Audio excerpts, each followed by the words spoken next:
જય માતાજી। જય માતાજી। દાદા અહીંનો ઇતિહાસ શું છે માતાજીનો? ઇતિહાસમાં એવું છે કે નગર ત્યારવાળાથી માતાજી હેડી અને પાટણ આવ્યા। પાટણ અને પાટણથી સીધા અહીં મરતોલી આવ્યા। માતાજી મરતોલી પૂંભળિયા રબારીના મળ્યા, ફાંટ્યાનું દૂધ પીધું એમને, એટલે માતાજી ત્યાંથી અહીં બેઠા।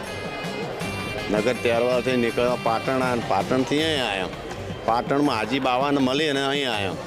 અહીંથી આ પૂંભળિયા રબારીને મળ્યા અને માતાજી આ વખડીએ બેઠા। ભાઈ આ ઇતિહાસ છે માતાજીનો। નગર ત્યારવાળા બનાસકાંઠામાં ત્યાંથી નીકળ્યા।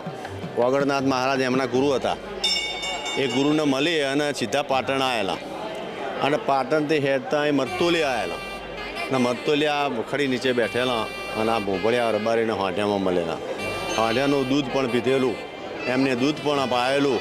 માતાજી આશી આપી અને અહીં બેઠા અને અહીં હોનાની નગરી બનાવી દીધી। ભાઈ આ માતાજીનો ઇતિહાસ છે। અહીંયા જે ઓલા લાડુ જે છે એ માતાજીના પ્રતિષ્ઠા, પ્રાણ પ્રતિષ્ઠા કરી એ વખતે લાડુ અમને મૂક્યા હતા। એ લાડુ કોઈ દાડો બગડતા નથી। એ વખત પ્રસાદીમાં થોડું આગું પાછું થયું, મહાદેવ બાપાએ એમને ચૂંદડી મૂકી અને હાથ ફેરવીને 5 લાડવા બનાવીને મૂક્યા તો કોઈ દાડો ખૂટતા નહીં। આજે એ લાડવા અત્યારે હાલે ખૂટતા નહીં ને એ લાડવા બગડતા જ નથી।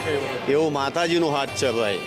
આ મહાદેવ બાપાએ હાથ મૂકેલો અને આ લાડવા અમર છે। હાલ આજની તારીખમાં લોકો દર્શન કરે બેન।